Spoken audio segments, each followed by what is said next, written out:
Ko te kaupapa te whakaaro o tēnei ingoa, Tuia te Mātangi, kia pēhea rā, kia whakakotahi ngā iwi e waru, me mātai hoki no wāhi ke. Nō reira kua puta mai te ingoa Tuia te Mātangi, i rungi i te mea ka kohi-kohingia aua hau, aua matangi, ana kia kotahi, ana kia kotahi te waka. Nō reira koe te take ko te āhuatanga o tēnei kura, he waka haurua, he waka unua.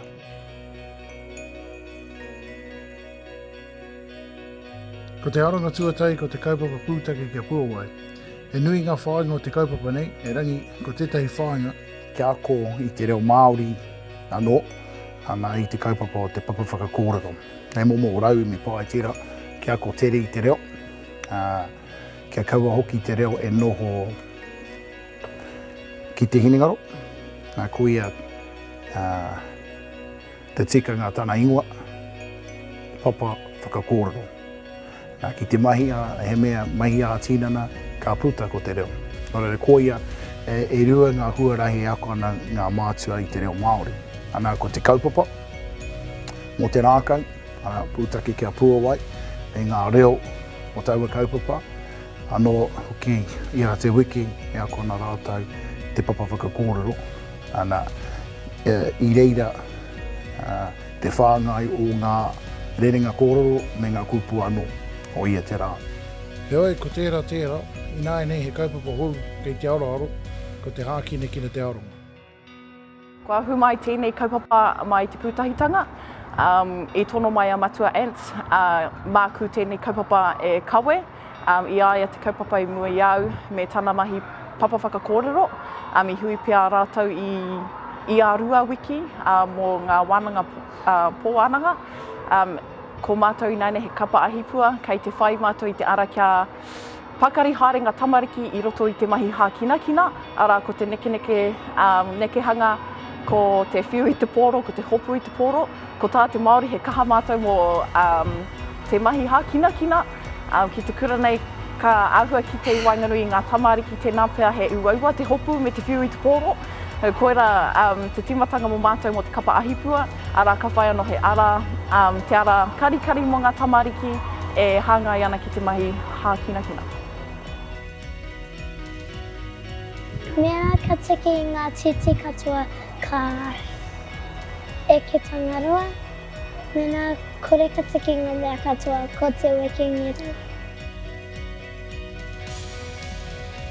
Ko tēnei kaupapa o kapa ahipua, kua aku mātou te poitu kohu, te mai tā, kei te mai mātou te rei nānei, me te e tai atu mea engari e tēno pai tēnei kaupapa.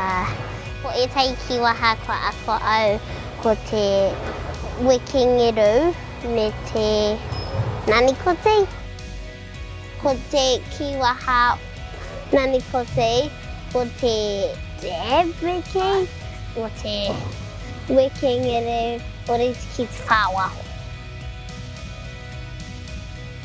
For us, I think the goal is to just increase the reo and being together, like as groups in this situation with the Maita was that's pretty cool, you know. And Mama Wirihana has really tried pulling us together to try and get us to keep working and keep going, and yeah, so it's been quite different this time.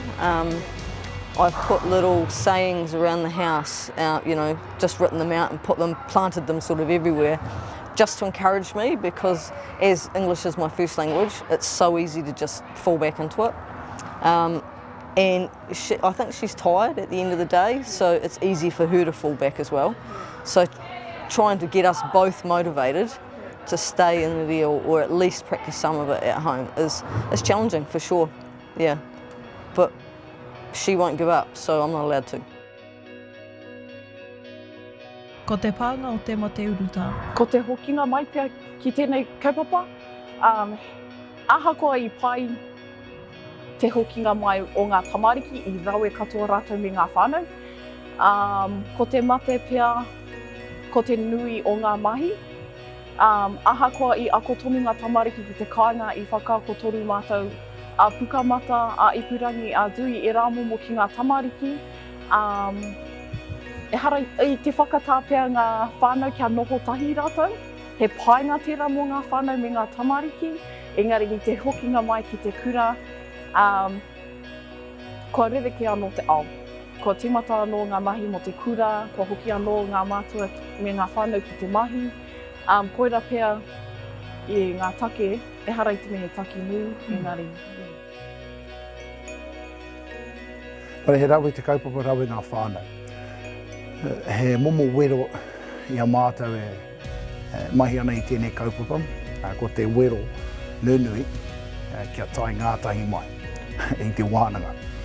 I runga I te mea kei te noho a Tuia te Mātangi I te pito o te takiwāni kei ngā taha ko ngā wāhi o ngā whānau.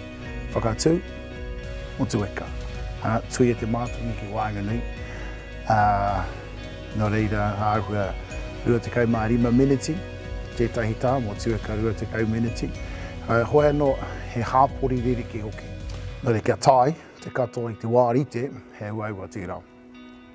Hoi anō, ko ngākau nui ēnei mātua, mea rātou tamariki ki te kaupapa. Nō re I whakaritea tētahi whārangi pukamata, kia tukua ngā mahi o rātou, ka kitea anei kei te mahi mātou. Nō reira, he huarahi anō tēnei, kia whai ngā momo rawa, hei awhina ia mātou, kia hopu nei, kia hopu I ngā mahi o ngā tamariki. Kia whakapakari hoki I ngā pūkenga o ngā tamariki.